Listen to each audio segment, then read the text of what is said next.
எந்த ஒரு கிறிஸ்தவனாவது முஸ்லிம்கள் ஈதுல் அஸ்ஹா கொண்டாடுறாங்களா இல்லையா? ஈதுல் அஸ்ஹா கொண்டாடும் போது நாம் என்ன செய்யறோம்? 10 நாட்கள் நகம் வெட்டுவதில்லை, முடியை களைவதில்லை. அதே போல 10 நாள் அதுக்கு பிறகு என்ன? ஆடுகளையும் மாடுகளையும் ஒட்டகளையும் குர்பானி தருவோம். ஐயாம தஸ்ரீக் என்று சொல்லக்கூடிய 5 நாட்கள் அல்லாஹு அக்பர் அல்லாஹு அக்பர் லா இலாஹ இல்லல்லாஹு அல்லாஹு அக்பர் அல்லாஹு அக்பர் வலில்லாஹில் ஹம்து ஓதுகிறோமா இல்லையா? செயல்படுகிறோமா இல்லையா? எந்த கிறிஸ்தவனாவது எந்த மாற்று மதத்தவனாவது இந்த சடங்குல கலந்துக்கிறாங்களா? 10 நாள் நகவட்டாம இருக்கிறாங்களா? பக்ரீத் பண்டிகையில குர்பானி தர்றாங்களா? இல்ல இந்த தஸ்ரீக் ஓதுகிறார்களா? அன்பானவர்களே, அவர்கள் நம்முடைய இபாதத்தில் கலந்து கொள்வதில்லை. ஆனால் முஸ்லிம்களுடைய பலம் என்ன தெரியுமா? நாம் அங்க போய் கலந்துக்கிறோம். சில முஸ்லிம்கள் இருக்கிறார்கள், அவருடைய எந்த கல்ச்சர் இருந்தாலும் சரி, எந்த சடங்குகள் இருந்தாலும் சரி, எந்த பர்த்டே விழாவாக இருந்தாலும் சரி, அங்க போய் கலந்துக்கிறான். அதாவது இயேசு கிறிஸ்தவன் பிறந்து விட்டார், கடவுள் பிறந்து விட்டார் என்று அவர் கேட்க வெட்டுகிறார்களே, அதில் ஒரு முஸ்லிம் கலந்துக்கிறான் என்று சொன்னால் அவன் ஒரு முஸ்லிமா? இஸ்லாத்தை விட்டு வெளியேறி விடுகிறான். ஆனால் அன்பான சிந்தித்து பாருங்க, மாற்று மதத்தார் அவர்களுக்கு தருகிறது இது முஸ்லிமுடைய இபாதத், முஸ்லிம்கள் மட்டும்தான் செய்ய வேண்டும் என்று. ஆனால் முஸ்லிம்களிலே பலர் இருக்கின்றார்கள், நாம் அங்க போய் கலந்துக்கிறோம். அவனுக்கு இருக்கிற இஸ்திகாமத்து கூட நம்மிடத்தில் இருப்பதில்லை.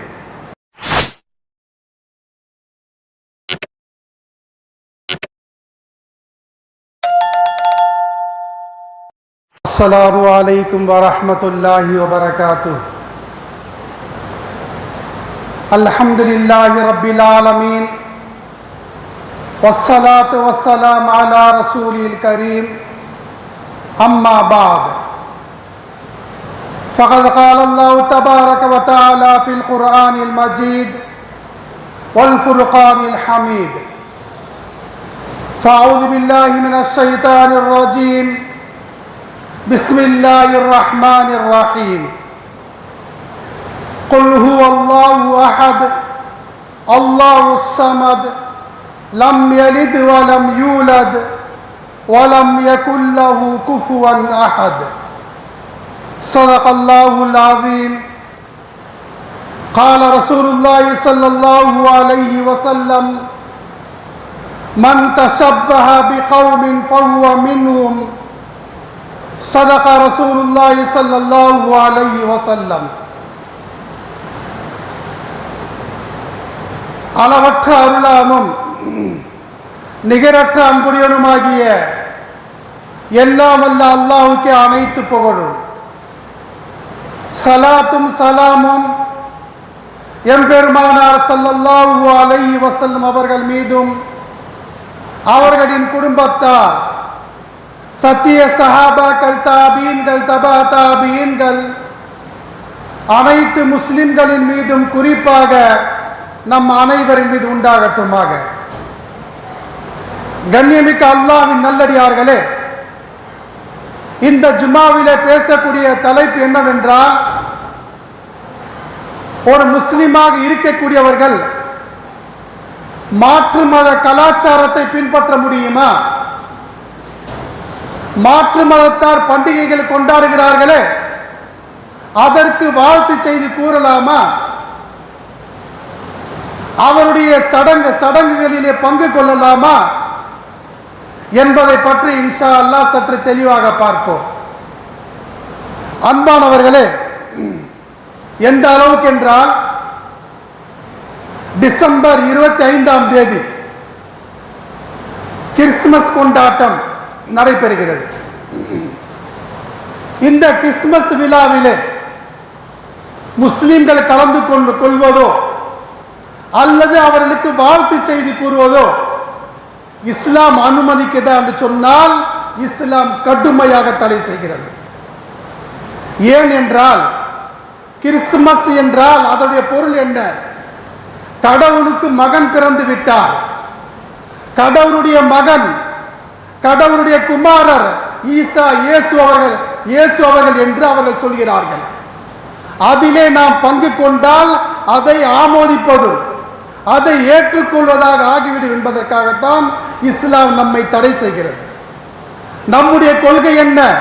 குல் ஹுவல்லாஹு அஹத், ஓ நபியே சொல்லுங்கள், அல்லாஹ் ஒருவன், அவன் தனித்தவன், அவன் தேவைகள் அற்றவன், அவன் பெறவும் இல்லை பெறப்படவும் இல்லை, அவனுக்கு நிகராக யாரும் கிடையாது என்ற கொள்கையிலே இஸ்திகாமத்தாக யார் இருக்கின்றார்களோ அவர்கள் தான் முஸ்லிம்.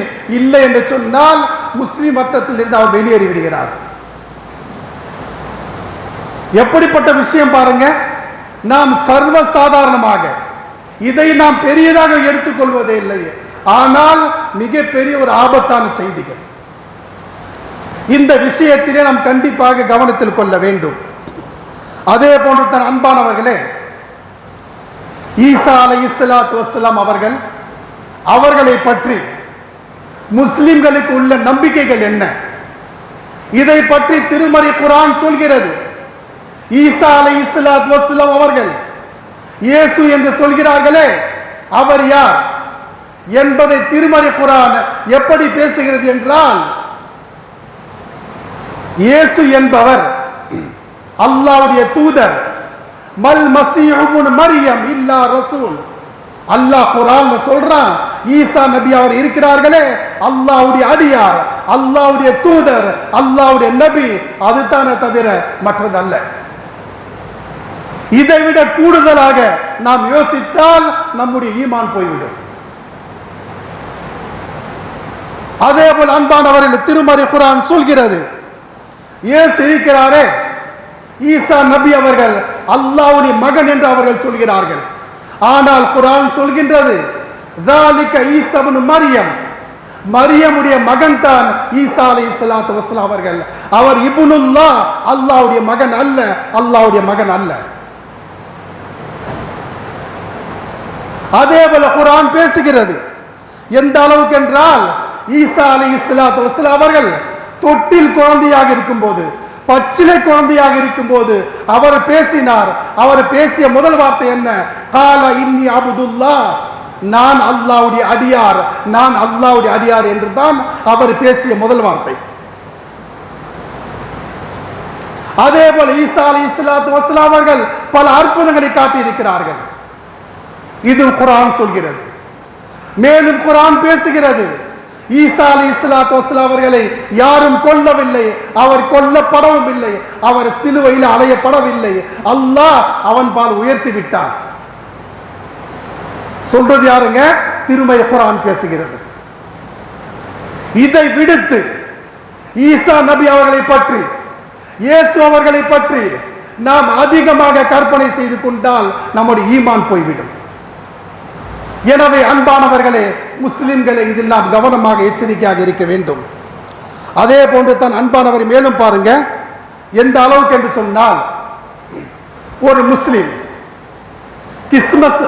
கிறிஸ்துமஸ் உடைய வாழ்த்து சொல்லலாமா, அவருடைய சடங்குகளில் கலந்து கொள்ளலாமா என்று சொன்னால் இஸ்லாம் இதை தடை செய்கிறது. ஏனென்றால் கிறிஸ்துமஸ் விழாவிலே நீ கலந்து கொண்டால், அவருடைய சடங்குகளிலே நாம் ஈடுபட்டால் நாம் சொல்வது என்ன? அவர்கள் என்ன சொல்கிறார்கள்? இயேசு அவர் இருக்கிறார்களே, கடவுளுடைய குமாரர், கடவுளுடைய மகன் என்று சொல்கிறார்கள். யார் அந்த விழாவில் கலந்து கொள்கிறார்களோ அதை நாம் ஆமோதித்ததாக, அதை நாம் ஏற்றுக்கொண்டதாகிவிடும். அதனால் தவிர்த்து கொள்ளுங்கள் என்று இஸ்லாம் நமக்கு சொல்கிறது. இதைத்தான் அல்லாஹ் சுப்ஹானஹு வ தஆலா திருமறை குர்ஆனிலே சொல்கிறான், وقل الحمد لله الذي لم يتخذ ولدا ولم يكن له شريك في الملك ولم يكن له ولي من الذل وكبره تكبيرا. அல்லாஹ் சுப்ஹானஹு வ தஆலா இஸ்ராயில் சொல்லக்கூடிய அத்தியாயத்திலே 111வது வசனத்தில் சொல்கிறான், வகுல், ஓ நபியே சொல்லுங்கள், அல்ஹம்துலில்லாஹி அல்லதி, அனைத்து புகழும் அல்லாஹ்வுக்கே, அல்லதி லம் யத்தகித் வலதா, அவனுக்கு எந்த சந்ததிகள் கிடையாது. யாருக்கு? அல்லாஹ்வுக்கு சந்ததிகள் கிடையாது. வலம் யகுல் லஹு ஷரீகுன் ஃபில் முல்க், அவனுடைய அரசாட்சியிலே யாருக்கும் எந்த பங்கும் கிடையாது. அதே போல மேலும் சொல்கிறான், வலம் யகுல்லஹு வலியும் மினல் துல்லி வகப்பிரு தக்பீரா. உதவியாளன் என்னும் இழிவை அல்லாஹ்வின் மீது சுமத்தாதீர்கள். அல்லாஹ்வுக்கு ஒரு உதவி செய்கிறான், அல்லாஹ்வுக்கு ஒரு உதவி செய்து கொண்டிருக்கிறான் என்ற இழிவு இருக்கின்றது. அது அப்படி கூறாதீர்கள். நீங்கள் கூற வேண்டும் என்றால் வகப்பிரு தக்பீரா, அல்லாஹ்வை பெருமைப்படுத்துங்கள். அல்லாஹ் உயர்வானவன், அல்லாஹ் மகத்தானவன் என்ற பெருமையை நீங்கள் படுத்த வேண்டும் என்று அல்லாஹ் சுப்ஹானஹு வ தஆலா திருமறையில் அழகாக தெளிவாக எடுத்து காட்டுகிறான். இதை நாம் கவனத்தில் கொள்ள வேண்டும். அதே போன்று தான் அன்பானவர்களே, மேலும் பாருங்க, எந்த அளவுக்கு என்று சொன்னால், இந்த மேரி கிறிஸ்துமஸ் டிசம்பர் 25ஆம் தேதி அவர்கள் பல சடங்குகள் செய்வார்கள், பல விடயங்களில் ஈடுபடுவார்கள். அந்த சமயத்திலே இயேசு பிறந்து விட்டார் என்று பிறந்த நாள் கொண்டாடுவார்கள். அதிலே கேக் வெட்டுவதில் நாம் ஈடுபட்டால், அந்த இடத்துல இருந்து கை தட்டினால் நாம் செய்யக்கூடிய தவறு இருக்கின்றது. மிகப்பெரிய ஒரு பாவம் அல்ல, மிகப்பெரிய ஒரு குற்றம். ஏனென்றால் அல்லாஹ் குர்ஆன்ல சொல்றான், குல் ஹுவல்லாஹு அஹத் அல்லாஹு ஸமத் லம் யலித் வலம் யூலத் வலம் யகுல் லஹு குஃபுவன் அஹத். ஓ நபியே கூறுங்கள், அல்லாஹ் ஒருவன், அல்லாஹ் ஒருவன். அல்லாஹு ஸமத், அல்லாஹ் தேவைகளற்றவன். லம் யலித் வலம் யூலத், அவன் பெறவும் இல்லை பெறப்படவும் இல்லை. வலம் யகுல் லஹு குஃபுவன் அஹத், அவனுக்கு நிகராக யாரும் கிடையாது என்று நாம் இந்த கொள்கையில உறுதியாக இருக்க வேண்டும். அவன் தான் உண்மையான முஸ்லிம். கிறிஸ்துமஸ் விழாவிலே கலந்து கொள்வது, அந்த பாட்டில ஈடுபட்டால் அவன் இஸ்லாத்தில் இஸ்திகாமத்தை நிலையாக இல்லை என்பது தான் பொருள். இந்த விஷயத்தில் கவனம் செலுத்த வேண்டும் சகோதரர்களே. அன்பானவர்கள் மேலும் பாருங்க, எந்த அளவுக்கு என்று சொன்னால், அன்பானவர்களே, நாம் நினைக்கிறோம் எந்த ஒரு கிறிஸ்தவனாவது முஸ்லிம்கள் ஈதுல் அஸ்ஹா கொண்டாடுறாங்களா இல்லையா? ஈதுல் அஸ்ஹா கொண்டாடும் போது நாம் என்ன செய்யறோம்? 10 நாட்கள் நகம் வெட்டுவதில்லை, முடியை களைவதில்லை. அதே போல 10 நாள் அதுக்கு பிறகு என்ன, ஆடுகளையும் மாடுகளையும் ஒட்டகளையும் குர்பானி தருவோம். ஐயாம தஸ்ரீக் என்று சொல்லக்கூடிய 5 நாட்கள் அல்லாஹு அக்பர் அல்லாஹு அக்பர் லா இலாஹ இல்லல்லாஹு அல்லாஹு அக்பர் அல்லாஹு அக்பர் வலில்லாஹில் ஹம்து ஓதுகிறோமா இல்லையா? செயல்படுகிறோமா இல்லையா? எந்த கிறிஸ்தவனாவது, எந்த மாற்று மதத்தவனாவது இந்த சடங்குல கலந்துக்கிறாங்களா? 10 நாள் நகவட்டாம இருக்கிறாங்களா? பக்ரீத் பண்டிகையில குர்பானி தர்றாங்களா? இல்ல இந்த தஸ்ரீக் ஓதுகிறார்களா? அன்பானவர்களே, அவர்கள் நம்முடைய இபாதத்தில் கலந்து கொள்வதில்லை. ஆனால் முஸ்லிம்களுடைய பலம் என்ன தெரியுமா? நாம் அங்க போய் கலந்துக்கிறோம். சில முஸ்லிம்கள் இருக்கிறார்கள், அவருடைய எந்த கல்ச்சர் இருந்தாலும் சரி, எந்த சடங்குகள் இருந்தாலும் சரி, எந்த பர்த்டே விழாவாக இருந்தாலும் சரி, அங்க போய் கலந்துக்கிறான். அதாவது இயேசு கிறிஸ்தவன் பிறந்து விட்டார், கடவுள் பிறந்து விட்டார் என்று அவர் கேட்க வெட்டுகிறார்களே, அதிலே ஒரு முஸ்லிம் கலந்துக்கிறான் என்று சொன்னால் அவன் ஒரு முஸ்லிமா? இஸ்லாத்தை விட்டு வெளியேறி விடுகிறான். ஆனால் அன்பான சிந்தித்து பாருங்க, மாற்று மதத்தார் அவர்களுக்கு தருகிறது இது முஸ்லிமுடைய இபாதத், முஸ்லிம்கள் மட்டும்தான் செய்ய வேண்டும் என்று. ஆனால் முஸ்லிம்களிலே பலர் இருக்கின்றார்கள், நாம் அங்க போய் கலந்துக்கிறோம். அவனுக்கு இருக்கிற இஸ்திகாமத்து கூட நம்மிடத்தில் இருப்பதில்லை, அவனிடத்தில் இருக்கக்கூடிய உறுதி கூட நம்மிடத்தில் இருப்பதில்லை. அன்பானவர்களே, இது சிந்தித்து செயல்படக்கூடிய விஷயமாக இருக்கிறது. இதை நாம் கவனத்தில் கொள்ள வேண்டும். அதே போன்று தான் அன்பானவர் மேலும் பாருங்க, பல பேர் சொல்லுவாங்க, ஹஜ்ரத் நம்ம இந்தியாவில் வாழ்றோம், இந்தியாவில் இருந்தா பன்முகத்தன்மை கொண்ட இந்தியா, பல கலாச்சாரம் இருக்கக்கூடிய இந்தியா, பல மாற்று மாற்றம் இருக்கக்கூடிய மக்கள், அவருடைய பண்டிகையில நாம் வாழ்த்து சொல்லக்கூடாதா? அவருடைய பண்டிகையிலே நாம் விஷ் பண்ணக்கூடாதா என்று இந்த கேள்வி எல்லாருக்கும் எழும்பும். இது சாதாரண விஷயம்தான். ஆனால் இந்த விஷயத்தை சகோதரர் புரிந்து கொள்ள வேண்டும். இதில் 2 விடயங்கள் இருக்கிறது. ஒன்று, அது என்று சொன்னால் மத நல்லிணக்கம். இரண்டாவது சமூக நல்லிணக்கம். மத நல்லிணக்கம் என்று சொன்னால் ஒரு முஸ்லிம் 5 வேளை தொழுவார், ரமலான் மாதத்தில் நோன்பு நோற்பார், அவர் ஹஜ் செய்வார், பல நல்ல காரியம் ஈடுபடுவார். இது ஈடுபடும் போது மாற்று மதத்தவர்கள் நம்மை தடுக்கக்கூடாது. அதே போல மாற்று மதத்தவர்கள் இந்துவாக இருக்கக்கூடியவர் தீபாவளி கொண்டாடுவார்கள், பொங்கல் பொங்கல் பொங்கல் வைத்து கொண்டாடுவார்கள். அதிலே அந்த சடங்கிலே நாம் தலையிடக்கூடாது. அதே போல கிறிஸ்தவனாக இருக்கக்கூடியவர்கள் அவர்கள் இயேசு கிறிஸ்துவை வணங்குவார்கள், அவருக்கு ஜெபம் படிப்பார்கள். அந்த விஷயத்திலே நாம் தலையிடக்கூடாது. ஏனென்றால் லக்கும் தீனுக்கு வலிய தீன், அவருடைய மார்க்கம் அவருக்கு, நம்முடைய மார்க்கம் நமக்கு. நம்ம என்ன நினைச்சிட்டு இருக்கோம், ஒரு ஈது வந்துருச்சுடா, அவங்க அதாவது ஒரு தீபாவளி வந்துருச்சா அவனுக்கு வாழ்த்து சொல்லணும், நம்ம பட்டாசு வெடிக்கணும், அதைத்தான் மத நல்லிணக்கம். அப்படி மத நல்லிணக்கம் அல்ல. முஸ்லிம்களை பக்ரீத் வந்துருச்சா அவங்க தொழுகைக்கு வரணும், இது மத நல்லிணக்கம் அல்ல. அதே போல கிறிஸ்துமஸ் வந்துருச்சா அந்த அதாவது தேவையானத்தை நம்ம போகணும், இது மத நல்லிணக்கம் அல்ல சகோதரர்களே. அவர் மதத்தை அவர்கள் பின்பற்ற வேண்டும், இதுல யாருமே மூக்க நுழைக்க கூடாது. இதுதான் மத நல்லிணக்கம். சமூக நல்லிணக்கம் தெரியுமா சகோதரர்களே? எந்த அளவுக்கு என்று சொன்னால் அவர் கலாச்சாரத்தை அவர்கள் பின்பற்றுவது. அது மட்டுமல்ல, லா இக்ரா ஃபித்தீன், மார்க்கத்திலே மாற்று மதத்தவர்களுக்கு நிர்பந்தித்து நம்முடைய தீன்ல வாப்பான்னு சொல்லக்கூடாது, சொல்வது நம்முடைய கடமை.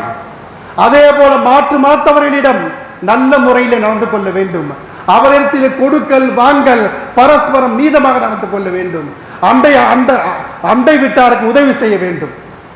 அதே போல ஏழைகளாக இருந்தால் அவர் உதவி செய்ய வேண்டும். எந்த அளவுக்கு என்றால் மனிதனுக்கு செய்யக்கூடிய கடமைகளிலே முழுமையாக செய்ய வேண்டும். இதுல வணக்க வழிபாடுகள் இல்லை, இதுல மதம் அல்ல. இப்படித்தான் நம்முடைய கல்ச்சர் இருக்க வேண்டும் தவிர நாம் அவருடைய மார்க்கத்திலே கலந்து கொள்வது, அவருடைய விழாக்களிலே கலந்து கொள்வது, அவர்களை விஷ் பண்ணுவது இது முறையல்ல. இந்த விஷயத்தை சகோதரர்களே நாம் சரியாக முறையாக புரிந்து கொள்ள வேண்டும். அதே போன்று தான் அன்பானவரை மேலும் பாருங்க, எந்த அளவுக்கு என்று சொன்னால் இந்த காலத்தில் முஸ்லிம்களை பார்க்கிறோம், ஃபேஷன் என்ற பெயரிலே ஸ்டைல் என்ற பெயரிலே மாற்று மத கலாச்சாரத்தை பின்பற்றி கொண்டிருக்கிறார்கள். என்ன பிறந்த நாள் விழா கொண்டாடுவது முஸ்லிம் இஸ்லாத்தில் இருக்கிறதா? புத்தாண்டு விழா கொண்டாடுவது, ஹாப்பி நியூ இயர் என்று விஷ் பண்ணுவது, இதெல்லாம் முஸ்லிமுடைய கலாச்சாரமா?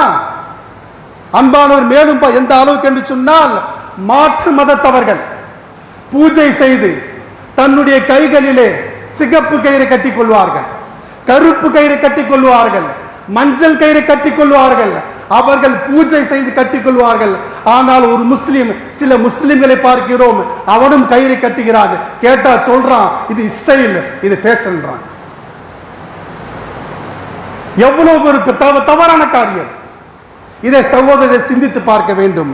அதே போன்று அன்பான எந்த அளவுக்கு என்று சொன்னால் இந்த கடா அணிவார்கள். கடா என்று சொன்னால் இந்த வளைகாப்பு இருக்குல்ல, முஸ்லிம்களை பல பேர் பாருங்க இந்த காப்பு போட்டுப்பாங்க. இந்த காப்பு யாருடைய அடையாளம் தெரியுமா? சீக்கியருடைய அடையாளம், சீக்கிய மதத்தின் அடையாள சின்னம். இந்த காப்பு அணிகிறார்கள், கையில காப்பு அணிகிறாங்கல்ல, இது எதுவென்று சொன்னால் சீக்கியருடைய மத அடையாள சின்னம், கடா என்று சொல்வார்கள் அது பேர். ஆனா முஸ்லிம்கள் இன்று அணிந்து கொண்டிருக்கிறார்கள். கேட்டா சொல்றான் இது ஃபேஷன், இது ஸ்டைல் என்றான்.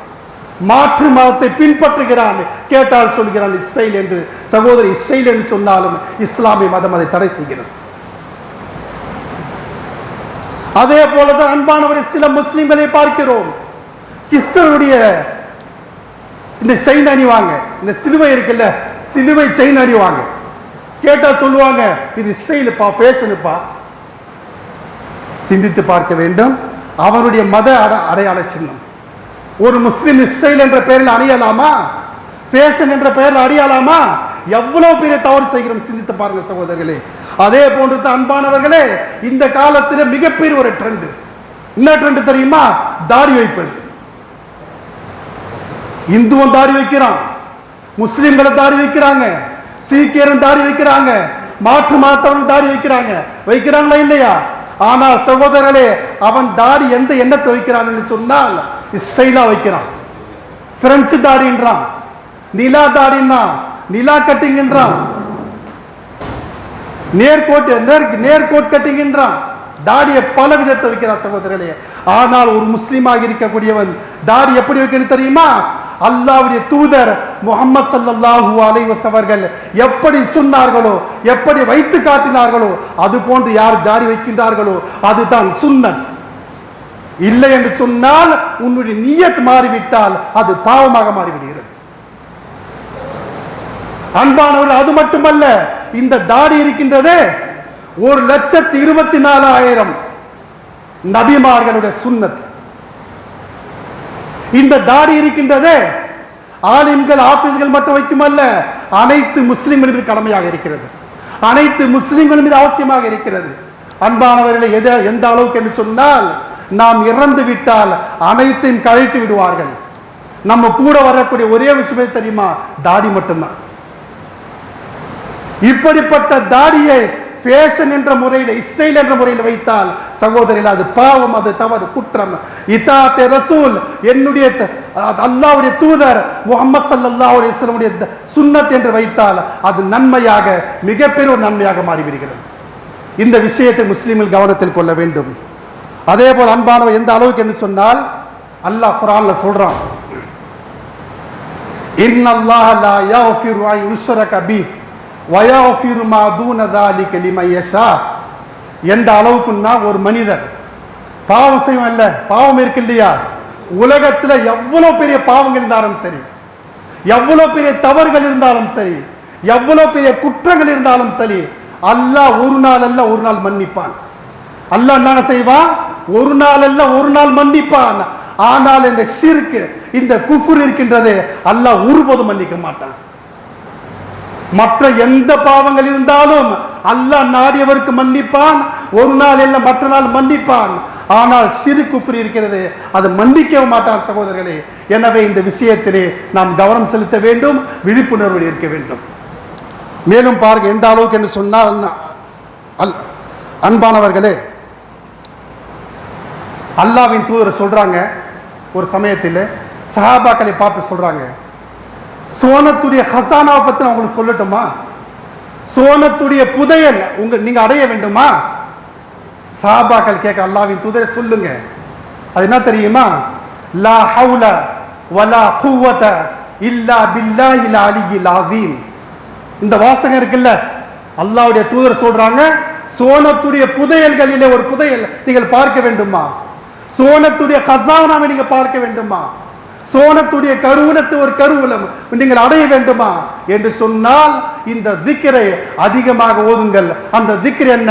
கால ரசூலுல்லாஹி ஸல்லல்லாஹு அலைஹி வஸல்லம், லா ஹவுல வலா குவத இல்லா பில்லாஹில் அலியில் ஆதீம். அதிகமாக ஓதுங்கள், நிச்சயமாக இதன் பலன் இருக்கின்றது, மிகப்பெரிய ஒரு பலனாக இருக்கிறது. மேலும் பாருங்கள் சகோதரர்களே, அல்லாஹ்வுடைய தூதர் சொல்றாங்க, கால ரசூலுல்லாஹி ஸல்லல்லாஹு அலைஹி வஸல்லம், லா இலாஹ இல்லல்லாஹு வஹ்தஹு லா ஷரீக லஹு லஹுல் முல்கு வ லஹுல் ஹம்து வ ஹுவ அலா குல்லி ஷைஇன் கதீர். இந்த வதிஃபா இருக்குல்ல, இந்த திக்ர் இருக்குல்ல, மிகப்பெரிய ஒரு பலன் கொண்டது. லா இலாஹ இல்லல்லாஹ் வஹ்தஹு லா ஷரீக லஹு லஹுல் முல்கு வ லஹுல் ஹம்து வ ஹுவ அலா குல்லி ஷைஇன் கதீர். அல்லாஹ்வின் தூதர் சொல்றாங்க, இதனுடைய நன்மை என்ன தெரியுமா? ஒரு 10 அடிமைகளை விடுதலை செய்தால் எவ்வளவு நன்மை கிடைக்குமோ அந்த நன்மை அல்லாஹ் தருகிறார். மேலும் அல்லாஹ்வுடைய தூதர் சொல்றாங்க, உன்னுடைய 100 நன்மைகள் அல்லாஹ் தருகிறான், உன்னுடைய 100 பாவங்களை அழித்து விடுகிறான். 100 நன்மைகள் நம்முடைய பட்டியலில் எழுதப்படுகிறது. 100 நன்மைகள், 100 பாவங்கள் நம்முடைய பட்டியலில் இருந்து அழிக்கப்படுகிறது. மேலும் அல்லாஹ்வுடைய தூதர் சொன்னாங்க, எந்த அளவுக்கு என்று சொன்னால், சைத்தானுடைய தீங்குகளில் அல்லாஹ் நம்மை பாதுகாக்கிறான். பாருங்க சகோதரர்களே, சின்ன விஷயம்தான், சின்ன லைன் தான், ஆனால் எவ்வளவு பலன் இருக்குது என்று பாருங்கள். எனவே அன்பானவர்களே, எந்த அளவுக்கு என்று சொன்னால், இந்த குஃபுர், இந்த ஷிர்க் விஷயத்திலே நாம் எச்சரிக்கையாக இருக்க வேண்டும். கிறிஸ்தவ மதத்தில் இருக்கிறது, அப்படி இருக்கிறது, இப்படி இருக்கிறது, நாம் வாழ்த்து சொல்லலாம், இது சொல்லலாம் என்று சொன்னால் இஸ்லாத்திலே மிகப்பெரிய பாவம். இதிலே நாம் எச்சரிக்கையாக இருக்க வேண்டும். ஏன் என்று சொன்னால் நாம் முஸ்லீமாக இருக்கிறோம், முஸ்லீமாகத்தான் இருக்க வேண்டும், முஸ்லீமாகத்தான் வாழ வேண்டும், முஸ்லீமாகத்தான் மரணிக்க வேண்டும். இந்த பாக்கியத்தை தான் அல்லாஹ் தர வேண்டும். தவிர இதை விட்டுவிட்டு மாற்று மத கலாச்சாரத்தை பின்பற்றினால் அஸ்தக்ஃபிருல்லாஹ், அல்லாஹ் நம்மை பாதுகாக்க வேண்டும். எனவே அன்பானவர்களே, இப்படிப்பட்ட பாக்கியத்தை அல்லாஹ் சுப்ஹானஹு வ தஆலா உமக்கும் எனக்கும் அனைத்து முஸ்லிம்களுக்கும் தௌஃபீக் தந்துள்வானாக வேண்டி என் உரையை நிறைவு செய்கிறேன். வாஃபிர் தஅவானா அல்ஹம்துலில்லாஹி ரப்பில் ஆலமீன். சுன்னத் தொழாதன் சேர்ந்து தொழுது கொள்ளுங்கள்.